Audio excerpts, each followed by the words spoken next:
They sent her as a proxy. He kept her as his Luna. They did not send her to be kept. That was not what the letter said, and it was not what the Council of the Seven Ranges had in mind when they dispatched a neutral witness to Caldenvast in the middle of the worst winter the northern passes had seen in 40 years.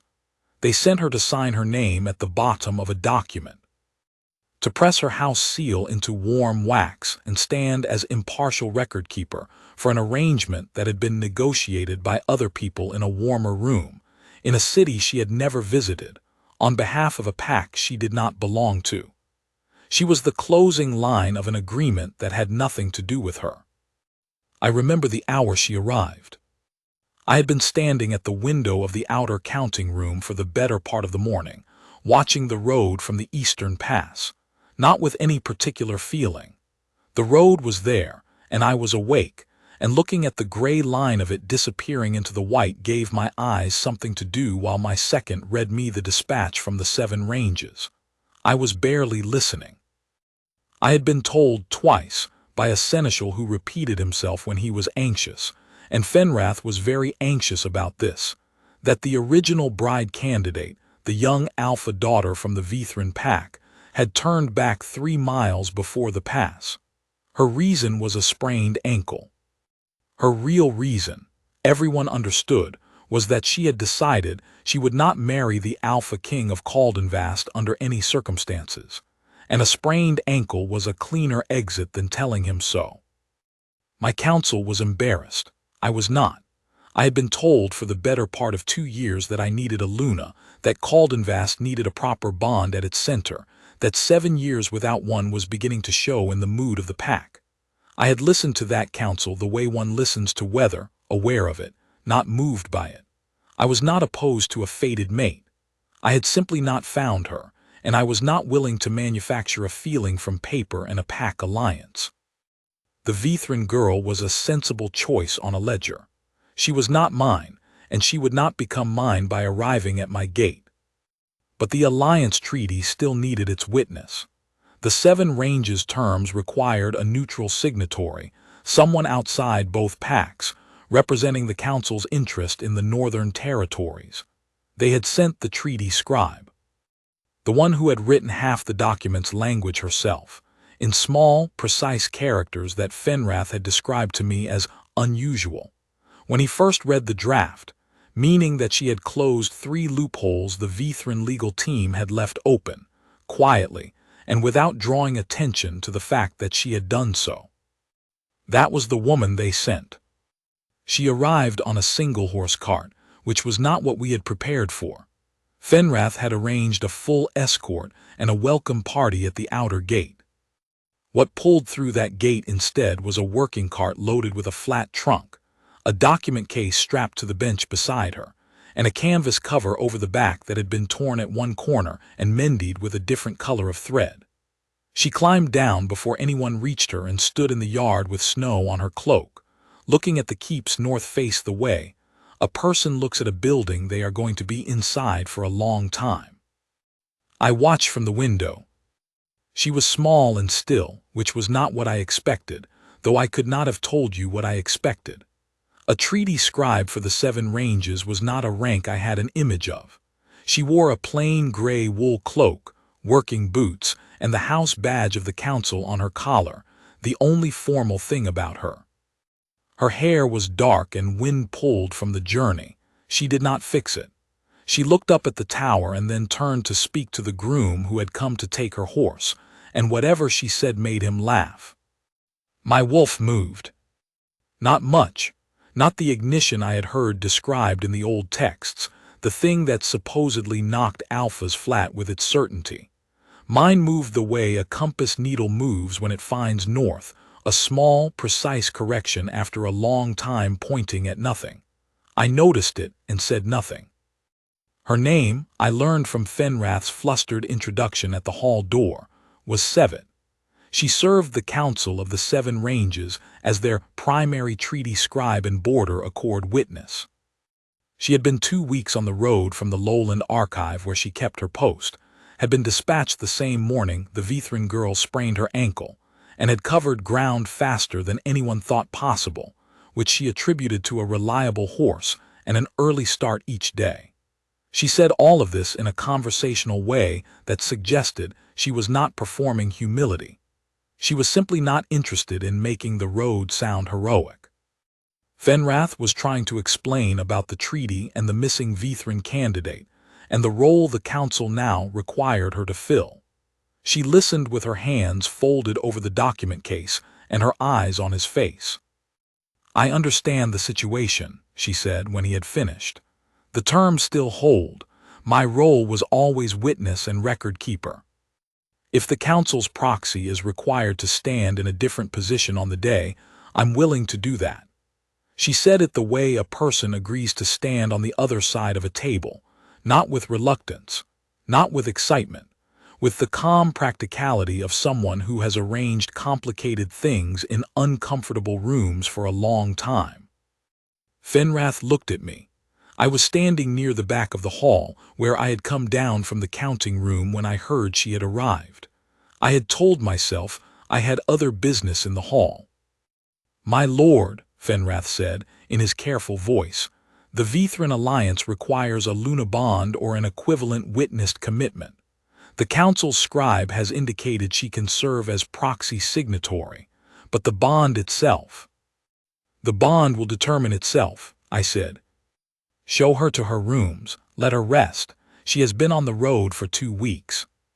Sevet looked at me then. It was the first time she had. Her eyes were dark and level and gave nothing away, the way the eyes of a person look who has spent a long career in rooms full of people watching her carefully for reaction. She had learned not to show it, but she held my gaze for 1 beat longer than courtesy required before she looked back at Fenrath and said, "Thank you. If you could show me the document room as well, I'd like to review the treaty language tonight."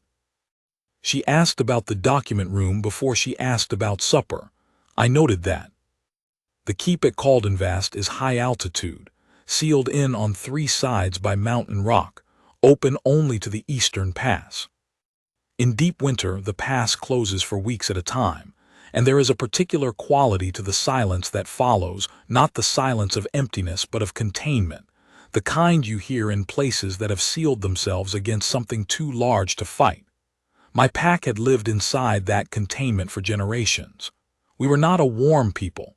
We were careful, capable, and good at enduring things. I had been told, not unkindly, that the keep had the atmosphere of a place that had forgotten how to expect good news. Sevet moved through it without being altered by it. I did not watch her in any obvious way. But a keep is a small place in winter, and our paths crossed with the regularity of 2 people who take meals in the same hall, walk the same passages, and use the same document room in the early morning when the fire is stoked, but the rest of the keep is still finding its feet.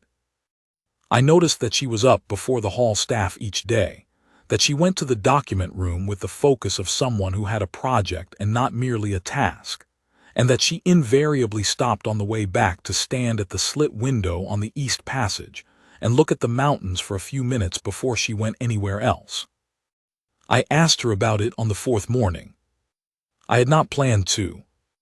I was walking the east passage myself, and she was standing at the window with her hands wrapped around a clay cup of something hot, and the light was still gray and thin, and she looked entirely at home in the cold.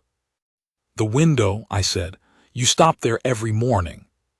She did not startle. She glanced at me over the rim of the cup. "I grew up on the lowland plains, very flat. You can see 30 miles in every direction." She looked back at the window. "I spent a long time learning to read distances. Up here, the distances are vertical." She was quiet for a moment. "I'm recalibrating." "How long does it take?" "To recalibrate." "To learn to read a new kind of distance." She considered the question with the same seriousness she appeared to give everything. "Longer than you'd expect. You think it's just a matter of adjusting your eye, but it's not the eye that needs to adjust." She looked at me again. "It's the feeling of not knowing which direction north is. That takes longer to fix." I held that for a moment. "And you fix it by standing at the window." "I fix it by making the mountain familiar. Something you've looked at long enough stops feeling foreign. She went back to her cup. I continued down the passage. My wolf settled a fraction more. On the morning after the storm broke, Sevit came to the hall for breakfast and sat across from Orist and said, in her practical way, that she had been thinking about the pack's lower granary access during the storm, and she had noticed that the passage connecting the lower archive to the granary had a structural narrowing at the east turn that would have made it difficult to move full sacks through it in an emergency.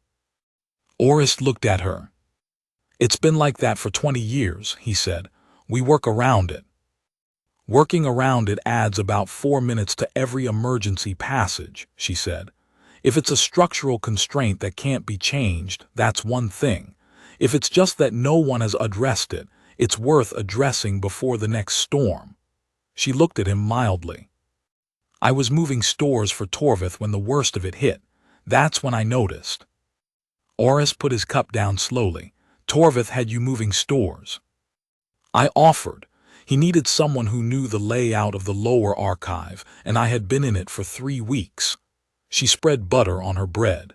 He was very polite about it, but I could see he needed an extra pair of hands, and I had a pair. Orist turned to me. I was watching this with the cup of tea Fenrath had pressed on me at the door.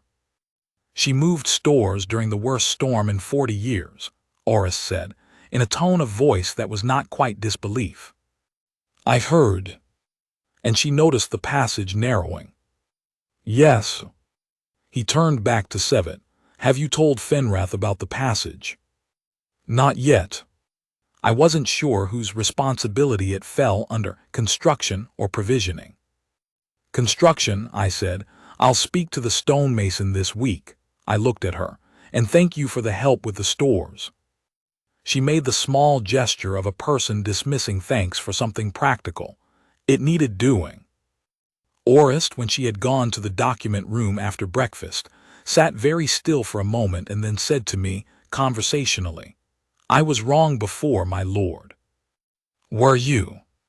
I said I liked her. He picked up his cup. "I think I should revise that." He looked at the door she had gone through. "I think Caldenvast needs her."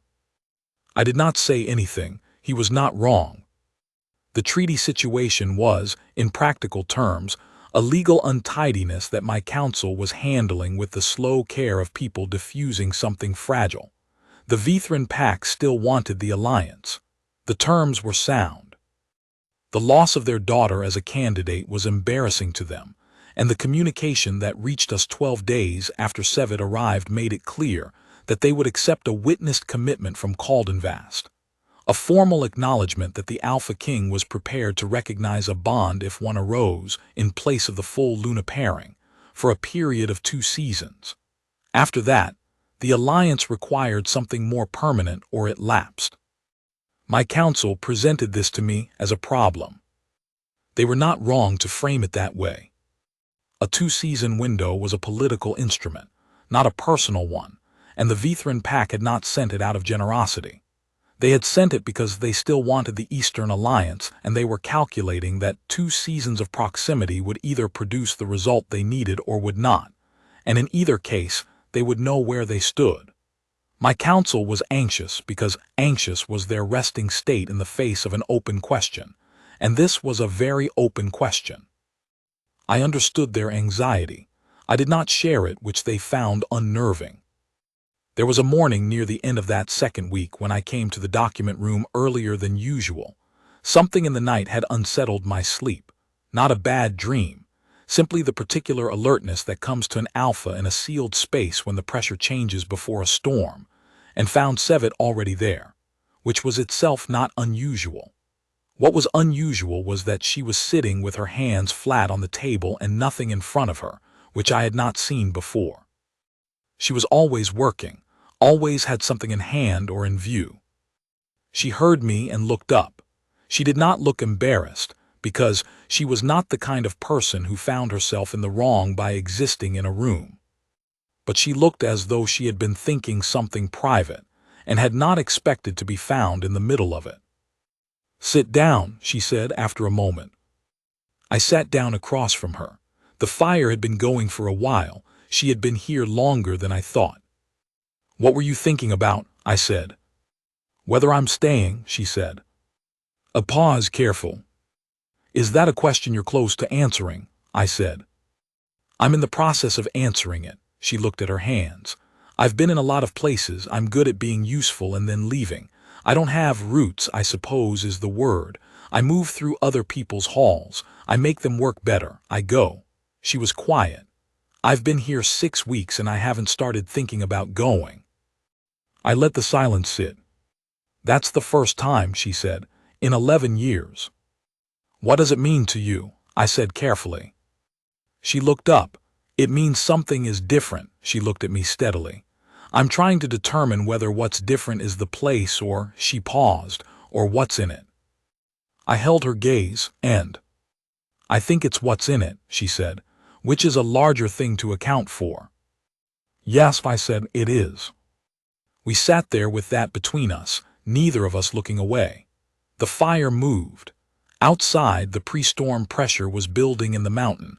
I could feel it in the air the way alphas feel weather, not quite a sound, more a weight. "I'm not experienced at this," she said, "whatever this is." "Neither am I," I said. "I've been alpha of Caldenvast since I was 22. I've been very good at that. The rest of it I have not had occasion to practice." Something in her face shifted, not softening exactly, because her face was never soft, but opening, the way a precise and guarded thing opens when it trusts the room enough to stop measuring its exits. "All right," she said, not to me, to herself or to whatever she had been debating with. Then she picked up her pen and looked at the blank page in front of her. "I'll stay through the second storm," she said, "and then I'll know."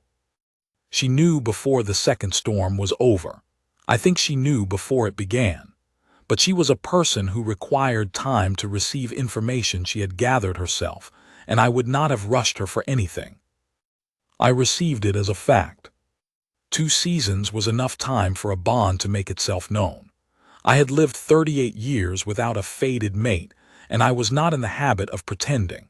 Either the compass needle was pointing somewhere real, or it was not. It was pointing somewhere real. I did not speak of this to anyone. Sevet was a treaty witness and a neutral party, and technically, the council's proxy for a commitment me council had arranged. The situation was delicate in the way that situations are delicate when everyone in the room can feel what is true, and no one has yet found the language to say it cleanly. My counsel was anxious. Fenrath had begun leaving significant pauses in his reports when he described Sevet's work, clearly hoping I would fill them with something useful. I did not. What I did instead was learn her. Not in any calculated way. The winter sealed us in, the pass closed in the 3rd week, which was early even for Caldenvast, and there were only so many rooms and only so many fires, and she was working in the document room every morning on a secondary project I had not commissioned and had not expected. She was reviewing the mountain boundary language in 3 decades of Caldenvast border agreements, not because anyone asked her to. She had found, she explained when I walked in on her 4th morning of it, a consistent discrepancy between the recorded boundaries and the physical markers in the Eastern Ridge sector. 43 years of agreements had been copied from each other without anyone checking the source, and the source had an error in it that I strongly suspected was not an accident. She said this without any drama. She laid the 3 documents in question flat on the table and showed me where the language diverged from the physical survey records, which were stored in a different cabinet, and which no one had apparently read alongside the treaty copies in living memory. I stood at the table and looked at what she had found. "What do you intend to do with this?" I said. "Nothing," she said, "without your permission. It's your land and your records. I noticed it because it's the kind of error I'm trained to notice." She began stacking the pages into order.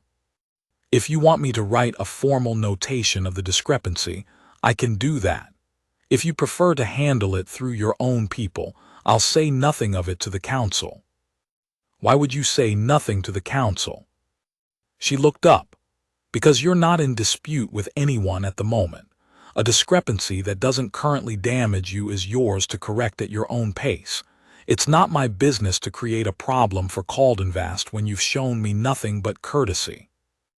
I looked at her for a moment. Write the notation, I said, and if you find anything else, bring it to me before anyone else. She said she would.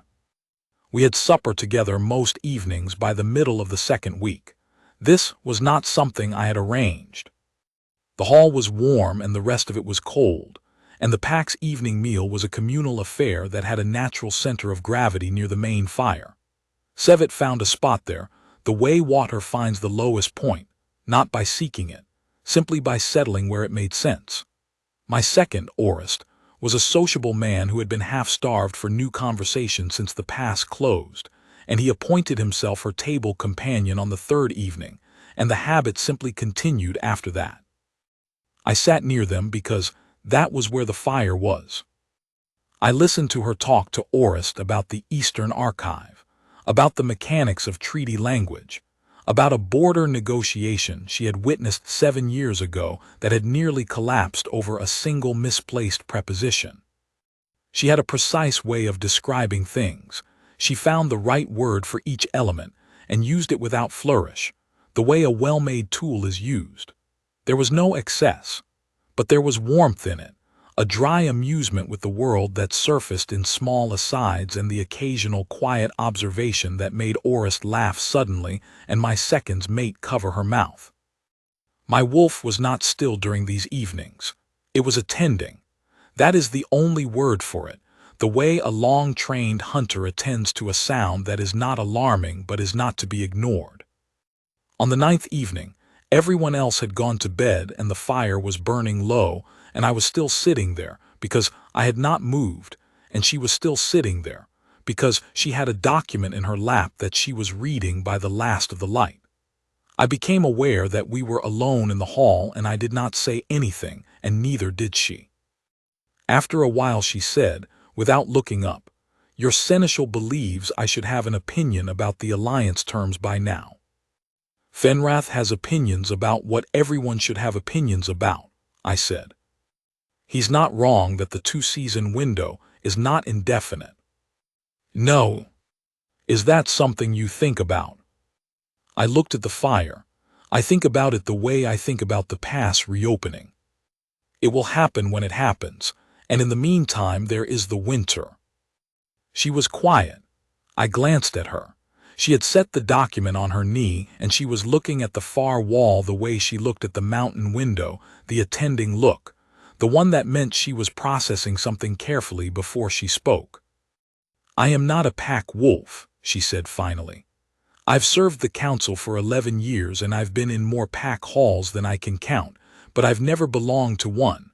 I don't know the internal vocabulary, I suppose, of what the bond is supposed to feel like from the inside." "It's not like anything external," I said. "I can tell you what I've read, but I think that's not what you're asking." "No," she looked at me then, direct the way she always was. "I'm asking whether you can tell when it's real." I held her gaze. My wolf held very still. "Yes," I said, "I can tell when it's real." She nodded once, the small, specific nod of someone who has received a piece of information they needed. She picked her document back up. I did not move. We sat there until the fire went out. Orest found her in the outer yard the following morning, attempting to chip ice from the base of the eastern storage door. He reported this to me at the noon meal with the expression of a man who had witnessed something he was not sure how to classify. He had offered to send someone, he said. She had thanked him and accepted the better ice pick he brought, but declined the someone, on the grounds that the door gave her something to do with her hands while she thought. Orest looked at me across the table. "She said she thinks better when her hands are occupied," he said. "I told her that was extremely Caldenvast of her." "What did she say?" "She laughed. It was a good laugh." He went back to his stew. "I like her." Coming from Orest, this was not small currency. He was a sociable man, but not an indiscriminate one, and his judgments of people had, over 10 years as my second, turned out to be accurate enough that I had learned to weight them. I had heard him say I like her about perhaps 4 people in the time I had known him. "She's not Pac," I said, because I was still accounting for the complications.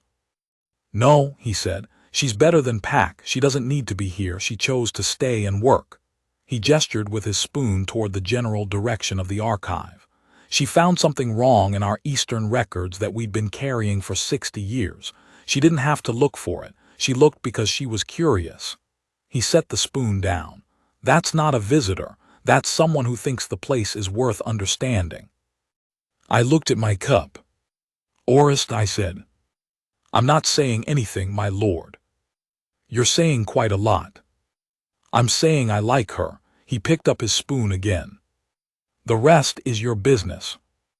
What I had not expected, and what Caldenvast had not expected, was how quickly she became part of the keep's daily working rather than a presence alongside it.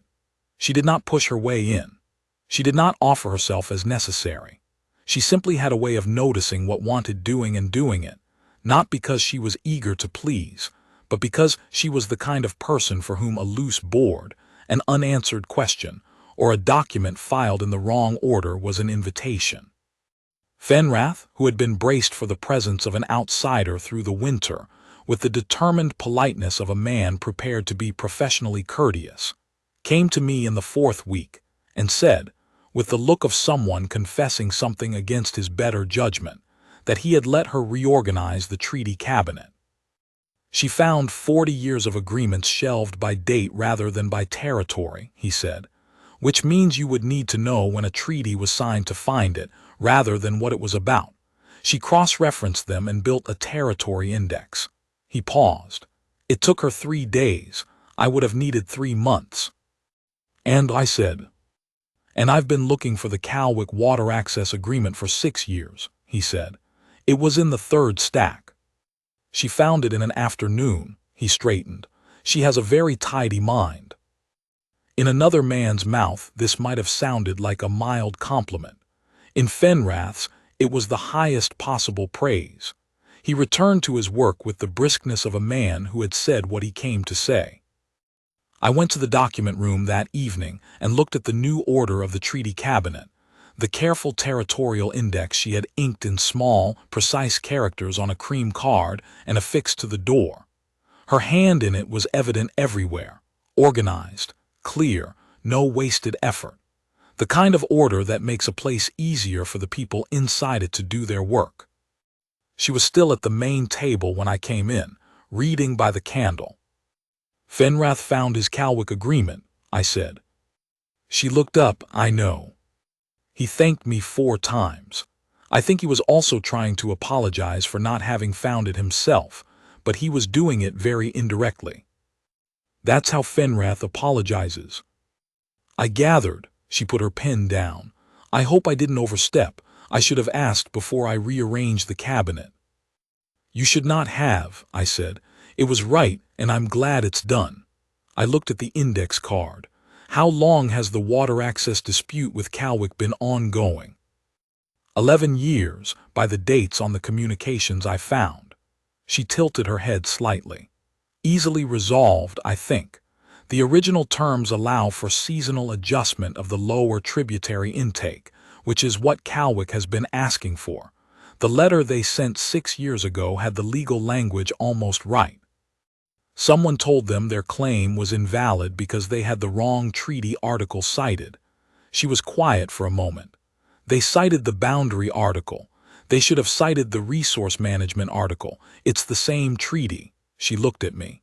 "If you want to write to Calwick, I can draft the letter." I looked at her.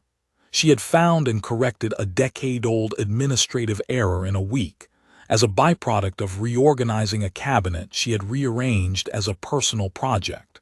She was telling me this the way a person describes what they had for breakfast, as a thing that had happened, not as something they expected recognition for.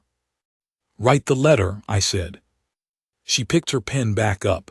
"I'll have it by morning." I left. Outside the door, I stood in the passage for a moment and thought about the kind of person who walks into a cold, closed place, and without agenda, without expectation, starts making it more able to do what it was supposed to do, not from wanting something in return, from finding it unacceptable that the thing was not working properly. My wolf knew something I was still finding language for. It had known it since she climbed down from the cart in the yard and made the groom laugh. The storm that closed the pass for a second time came in the third week, and it was a serious one. The kind Caldenvas sees twice in a generation, where the wind comes from the northeast at an angle that turns the upper yard into an impassable wall and brings the interior temperature down to something that the old stones of the keep can feel in their mortar. My pack moved to the lower levels for 4 days. Fenrath distributed fuel and provisions with the precise competence of a man who had rehearsed this particular event enough times that it no longer alarmed him. But I could see in the set of his shoulders that this storm was larger than the ones in his memory. Sevet worked through it. She had, apparently, grown up in weather that was catastrophic in a horizontal direction, and vertical catastrophe was less viscerally alarming to her. The mountains were solid, the keep was solid, and the storm was doing what storms do. She moved to the lower archive when the upper passage became too cold to work in and set up at the long table there and continued her boundary review. I spent the first day of the storm doing what an alpha king does in a crisis, walking the perimeter of the occupied areas, checking the structural points, speaking with the pack members who needed reassurance, dealing with the 2 minor injuries that came from the scramble to move provisions. By evening I was tired in a physical way I recognized, the kind that comes from a day of being needed in many directions at once. I went to the lower archive. She looked up when I came in. She had a candle at her elbow and the documents in careful order on the long table, and she was working with the kind of sustained focus that does not like interruption, but she did not look put out. She looked at my face and then pointed with her pen at the chair on the other side of the table. "Sit down," she said. I sat. She went back to her document. I did not say anything. I was not, I realized, looking for conversation. I had been talked at all day and I was not looking for more of it. I was looking, apparently, for a room where someone I trusted was quietly at work, and there was something in that realization that I filed away for later. After a while she set her pen down. "How bad is the storm?" "Manageable, 2 more days, possibly 3. "Your pack?" "Handled a few people who needed steadying. They're steady now." She looked at me. "When did you last eat?" I thought about it. "Midday." She stood up, crossed to the shelf at the far end of the archive, and came back with a cloth-wrapped package and set it in front of me. Travel bread and dried fruit, the compact provisions of someone who spent a lot of time on roads and had learned not to trust that supper would always be where she expected it. "Eat," she said. It was not a request. She said it the way a person says it who has spent too much time watching capable people forget to take care of themselves. I ate. She sat back down and went back to her document, and we spent 2 hours like that, and it was the most peaceful 2 hours I had passed in a winter that had been, overall, long. When I got up to go, I stopped at the door. "Sevet." She looked up. I did not know quite what I had been going to say. I had a sentence somewhere that had something to do with gratitude and something to do with the fact that she had given me an hour of quiet the way you give a person something you noticed they needed, and I had not been given something like that in a long time. "Thank you," I said, which was not all of it, but it was what I had. Her expression did not change very much, but something in it settled, the small shift of a person who has received something they were not expecting and is deciding what to do with it. "Get some sleep," she said. "You look like you've been carrying the whole mountain." I went to bed. My wolf was something I did not have a word for. Full, perhaps. The way you feel after a long hunger when you have finally eaten something real. The storm passed on the 5th day. The pass reopened in parts. 2 messengers from the Lowland Archive came through carrying administrative queries for Sevet, and with them came a letter from the council's senior administrator that Fenrath brought to me with the expression of a man who was delivering something he had very mixed feelings about. The council, it appeared, had a new proposal. A full Luna bond at Caldenvast, properly witnessed by the council, would satisfy the Vithran alliance requirements and settle the Northern Territory questions in a way that a proxy arrangement could not. The council was prepared to recognize Sevet, specifically Sevet, their longest-serving treaty scribe, a neutral party known and trusted by all parties in the Seven Ranges, as a valid candidate for this bond, if both parties consented. The letter was carefully worded. It did not instruct. It offered. Fenrath set it on my desk and stood there. "She hasn't seen this yet," he said. "No. Do you want me to?" "Leave it," I said. He left. I read the letter 3 times, then I went to the document room. She was at the table. She did not look up immediately. She was in the middle of a line and she finished it before she raised her eyes, which I had learned to expect and had stopped finding discourteous. I put the letter on the table in front of her. She read it. Her face did not move much during the reading. This was not unusual for her. She read the way she listened, with her full attention and no particular performance of reaction. When she was finished, she put it flat on the table and looked at it for a moment. "This is unexpected," she said. "Yes." They worded it carefully. They did. "They're leaving the decision to us." She said it like she was confirming a fact, not like she was surprised by it. Then she looked up. "What do you want, my lord?" I had been thinking about this since I read the letter. I had, if I were honest, been thinking about a version of it since the morning she stood at the East Passage window and told me that the feeling of not knowing which direction north is takes longer to fix than the eye. "I want to tell you something," I said, "and I want you to hear it as information, not as pressure." She folded her hands on the table, listening. "Since the morning you arrived in this yard, my wolf has been oriented, not dramatically. It's not the thing in the old texts. It didn't knock me off my feet. It was quiet and specific, and it has not moved." I held her gaze. "That is what a faded bond feels like in my experience. I have nothing to compare it to, but I know the difference between nothing and this." She was very still. "I'm not telling you this to create a feeling you don't have," I said. "I'm telling you because you asked me 3 weeks ago whether I could tell when it's real. I told you yes. I am telling you now what is real." A long quiet. "I'm not a pack wolf," she said again, not as an argument, as a fact she was still making room for. "I know. I don't know what I'm supposed to feel." "I'm not asking you to feel anything you don't feel. I'm asking you to tell me what you do feel if you know." She looked at the letter, then at the table, then at me. "I have spent 11 years in other people's halls," she said, "witnessing other people's arrangements. I am very good at it. I can walk into a room full of complicated people and find the center of it, the thing the room is built around that everyone is trying not to look at directly, and I can write it into language that holds." She stopped. "I walked into this keep, and I found the center of it.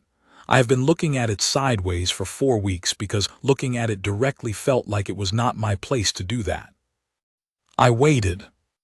"I am telling you," she said quietly, "what the room is built around." I came around the table. I stood in front of her and held out my hand open, not reaching. She looked at it, then she put her hand in mine. The bond did not arrive like a storm. It arrived like the compass needle settling, the small, precise correction, the feeling of finally knowing which direction north is, and realizing that without knowing it you had been tilted for a long time. I felt it move through me like something releasing, not dramatic, not like bells, like something being set down that I had been carrying at arm's length for so long I had stopped noticing the weight. Her breath came out slowly. I felt her hand grip mine with more intention. "Oh," she said, quietly, like someone who has just understood something. "Yes," I said. We stood there. The document room was cold and smelled of old paper and lamp oil, and there was nothing ceremonial about any of it, and it was exactly right. In the weeks that followed, I noticed that the keep had changed in small ways I had not authorized and did not need to authorize. The East Passage window ledge had acquired a small clay stand for a candle useful for reading by, which was what she had been doing there each morning. The lower archive had a proper fire screen now, replacing the older one that had been loose on its feet since the autumn before last. She had found the correct sized replacement in the storage annex and asked the smith to fit it without making any particular fuss about it. The document room's single working candelabra had become two, the second one placed at the optimal angle for writing without shadow, which Fenrath had not thought to do in 15 years of using the room. None of these were large things. Each of them made the keep more what it was trying to be. She moved through the place and found where its intentions were falling short of itself and corrected the gap quietly, without cataloging what she had done or presenting it as a gift. It was simply the way she lived in a space. I mentioned this to her once, not to praise her for it, because I had come to understand that she did not find praise for ordinary competence useful, but because I was curious. "You do it without thinking," I said, "the corrections." She looked up from the document she was reviewing. "I'm not sure that's true. I think about it." She set the pen down. "I notice when a place is not quite doing what it's trying to do. Sometimes the gap is small and worth closing, and sometimes it isn't, and you learn to judge that." She considered. "I've been in enough places that don't want to be corrected to know the difference." And Caldenvast wants to be better than it is, she said, without any particular weight to it, the way she said most things. "It's just been doing this for a long time without someone who had an outside eye." She paused. "That's not a criticism of you. You're very close to it. It's hard to see the narrowing in the passage when you walk it every day." I thought of the 43-year-old boundary error, the decade of Calwick letters, the treaty cabinet organized by date, all of it accruing slowly in the particular blindness that comes from proximity. "What does it look like to you?" I said, "from outside?" She thought about it with the seriousness she gave any real question. "Strong," she said. "The pack is capable and they trust each other and they know the mountain. The structure is sound." She looked at the document in front of her and then at the window. "It's been carrying itself alone for a long time, that's all." She glanced at me. "A place can do that. It can be capable and well run and still be carrying more than it needs to carry alone." She picked her pen back up. "But I don't think I'm telling you anything you don't know." I did not answer. She went back to her work. She was not telling me anything I did not know. She had found in the architecture of the keep exactly what she had named in the architecture of the room when she told me the center of it. She had put it into language I had not had before, and it did not stop being true because it was now said. It became more true for the saying. 2 days later, the council's letter arrived. The council's letter required a formal response. Fenrath, who had been walking very carefully around the two of us since the storm, received my answer with an expression of profound relief that he attempted to disguise as professional composure and failed at entirely. He drafted the reply himself and brought it to me with such speed that I suspected he had begun writing it before I had called for him. The Vithran pack was informed. Their response, which arrived 12 days later when the pass was fully clear, was dignified and brief. They wished Caldenvast well, and they withdrew their alliance candidate with no grievance recorded. 3 weeks after that, a representative of the council arrived to witness the formal acknowledgement of the bond and confirm the treaty ratification. What no one had written in any document, and what I had not yet said to Sevet in words, was the thing I was waiting to say properly. It was not that I had nothing to say. It was that a thing said at the right moment in the right place, with the right weight behind it, is different from the same thing said too quickly. She was a person who read the architecture of a room. I wanted her to understand that I had read the architecture of this one. I asked Fenrath to arrange supper in the outer counting room on the evening after the council's representative had gone. Not the great hall, the counting room, which was the first room she had walked into this keep, and from which I had watched her arrive in the yard. Fenrath looked at me with the expression of a man who was not going to ask any questions, because he knew the answer would take longer to give than the time available. She came in and looked at the table, set simply, with a fire going and the window where I had stood that morning showing the dark shape of the eastern pass, and something came into her face that was not quite a smile, but was close to one. "You chose this room on purpose," she said. "Yes." "Why?" "Because you asked about the document room before you asked about supper," I said, "and you asked about the pass before you asked about yourself. You stood in the yard and looked at the north face of the keep before you spoke to anyone." I set her cup down. "I was watching.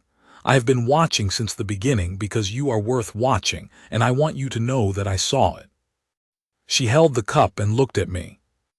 "I have been in a lot of rooms," she said, "and I have been useful in them. I have never been—" She stopped, considered. "Watched," she said, choosing the word carefully, "in the way you mean it." "You will be," I said, "for as long as you'll allow it." She set the cup down and looked out the window at the dark pass, and then back at me. "I am not a warm person," she said. "I don't want you to expect warmth and find something cooler." "I don't need warmth," I said. "Caldenvast is cold. What I need is someone who understands cold places and doesn't leave them." I held her gaze. "You stood at the window every morning. You recalibrated. You learned to read the vertical distance." I let a beat pass. "That is not a person who leaves." She was quiet for a long time. The fire moved. The pass was dark outside and the mountain above it was silver with starlight on new snow. "No," she said, "that is not a person who leaves." We had supper. She told me about a border negotiation she had witnessed in her third year that had ended with the two parties accidentally agreeing to terms they had each been separately trying to avoid, and she had spent 3 weeks untangling the language before anyone noticed. I told her about the season the eastern ridge had given way, and we had spent 4 months rebuilding the trail, and how Orist had kept the pack's morale intact through sheer force of sociability. She laughed at the part where Orist had organized a wall-building competition and awarded a prize for the worst section, on the grounds that the worst section told you more about your pack's weaknesses than the best section ever would. The lamp burned down. The fire went to coals. Neither of us moved. "Oren," she said. She had not used my name before. She said it with the same precision with which she used any word because she meant it, and she was ready to mean it. "Yes." "The compass has settled," she said. "Yes," I said, "it has." We were formally bonded in the second month of the new season, in the keep's main hall, with the pass open and spring light coming through the east-facing windows for the first time since the autumn. Fenrath had arranged things with the particular thoroughness of a man who understood that ceremony is a form of respect and therefore must be done properly, but had also been advised by Sevet, gently, at the planning meeting where she had listened to his full proposal, and then said she had one small suggestion, that it should not be long. The small suggestion was that the formal words be exactly as long as they needed to be and not one syllable more, and that the hall be set with the full pack present, but without the kind of formal distance that turned a real thing into a performance. Fenrath had agreed, in the tone of a man who was relieved someone had said it first. So the hall was warm and full. The pack stood not in ranked formation but simply gathered, the way they gathered for any evening of importance, close, and without ceremony about it, a group of people who had spent a hard winter together and were not in need of staging. The east windows were open for the first time since autumn, and the spring air came through them, smelling of the lower valley and new water, and the distant warmth of the lowlands beyond the pass. Sevet stood beside me in a dress she had acquired from the seamstress who served the keep, a dark blue wool that was well made and entirely her, not ornate, Not bridal in any conventional sense, but clearly chosen, clearly meant. She had done something with her hair that kept it out of her face, and she held herself with the stillness she always held herself with. The composed and attending stillness that I had spent a winter learning was not distance but precision. Fenrath read the words. They were in the old language, the bond language of the northern packs, and when he came to the part where each of us was to speak our answer, she said hers in a clear voice that did not waver, in the correct old language form that she had asked him to write out for her the week before because she wanted to say it right. I did not expect that. I should have. She did everything right. My wolf, that particular settled presence that had been quietly orienting since the morning she arrived, did something I had not felt before. It was not the ignition from the old texts. It was something quieter and more complete. It was the feeling of a thing that has been holding tension finally being allowed to stop, to simply exist in the direction it had been facing all along. I held her hand. She held mine. Fenrath finished the words. The pack was quiet for a moment, the kind of quiet that is not absence but attention, everyone in the room holding the same breath at the same time, because something has just happened that matters. Then Orist, my second, who was not a man of great restraint in moments of feeling, made a sound that was somewhere between a word and a laugh, and someone beside him said Orist, in an exasperated and affectionate tone, and the hall came back to itself with the warmth of people who have spent a winter together and know each other's edges. Fenrath cried in a contained and dignified manner that he would, if asked, have vigorously denied. Orist did not contain himself at all and was not asked about it. The Vithran representative, who had come as a courtesy witness, told me afterward that she had been informed the bond had arisen from a treaty arrangement, and she had expected something cold and practical. She said this as if she was not quite sure how to account for what she had actually seen. I did not explain it to her. Some things are not for explaining to the room. Sevet stood beside me at the window that evening, the window in the east passage where she had stood every morning since she arrived. The pass was fully clear. Below it, the lower valley was green in its first new color, and you could see, if you knew where to look, the track of the old boundary markers in the ridgeline. You know, she said, I've mapped the discrepancy fully now. The original survey error is from 63 years ago. Someone chose a pine tree as a fixed marker. And the pine moved, I said. Trees do over 63 years. She looked at the ridge. It's correctable. It will just require an honest conversation with the lower valley settlements about where the line actually is. Will they be difficult? Probably. The lower settlements usually are when you tell them what they've been assuming doesn't hold up. She said it mildly. I'll draft the language. I'm good at writing things that tell people difficult truths in a way they can receive. I looked at her. I know, I said, you did it for me. She looked back. Something in her face was warm, not the performed warmth of someone trying to communicate feeling, but the real thing, the kind that surfaces in people who do not display it easily and therefore show it clearly when it comes.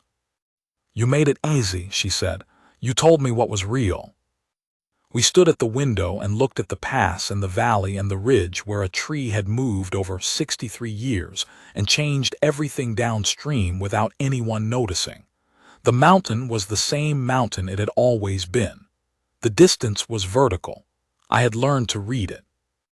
I had learned, too, that the feeling of finally knowing which direction north is arrives quietly and without ceremony, and does not announce itself as a revelation. It arrives as a correction. A small, precise settling, and then the stillness that follows when something that has been working hard to hold position is allowed to rest. She was beside me. The wolf in my chest was still, not the stillness of holding, but the stillness of arrived. She said nothing more, neither did I. I thought about the morning I had first seen her in the yard, the gray wool cloak, and the wind-pulled hair and the practical boots, the way she had looked at the north face of the keep, with the careful attention of a person who was already learning it.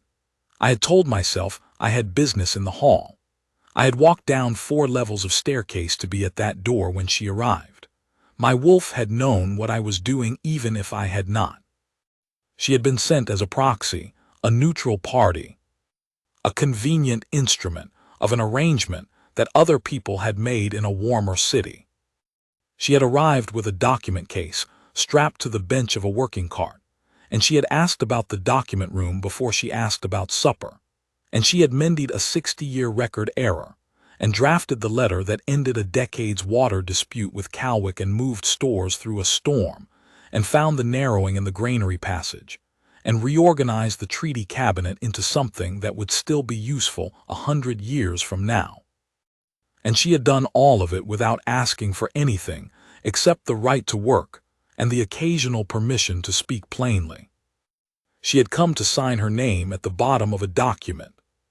She had stayed because the compass settled, and because the place was worth understanding, and because she was not a person who left something unfinished once she had begun to learn its architecture. What she had learned, I thought, was not only the keep. I hoped she had learned that I was the kind of man who would not ask her to be less than she was, who would not pretend that the directness and the precision and the careful management of her own feelings were flaws to be softened, who would not, ever, treat the fact of her help as something owed. I had watched her from the beginning. I intended to keep watching for all the years the mountain would give us. "Sevet," I said. She looked at me. "The letter for Calwick," I said. "When you write to them about the water access, will you sign it from yourself or from Calden Vast?" She considered this. It was not a small question. "From Calden Vast," she said. "That's where I am now." The mountain was the same mountain. The pass was the same pass. The compass was pointing north. That was everything. That was, I understood now, exactly what a keep at the edge of the void needed at its center, not the arranged warmth of something managed and measured and made to look like a feeling. The real thing. The compass needle's quiet correction after a long disorientation. The moment when the place you have been tilting away from finally comes into view, and you realize you were always going to end up here, and the length of the road you took does not diminish where it brought you. She was beside me. The wolf in my chest was still. Not the stillness of holding, the stillness of arrived. And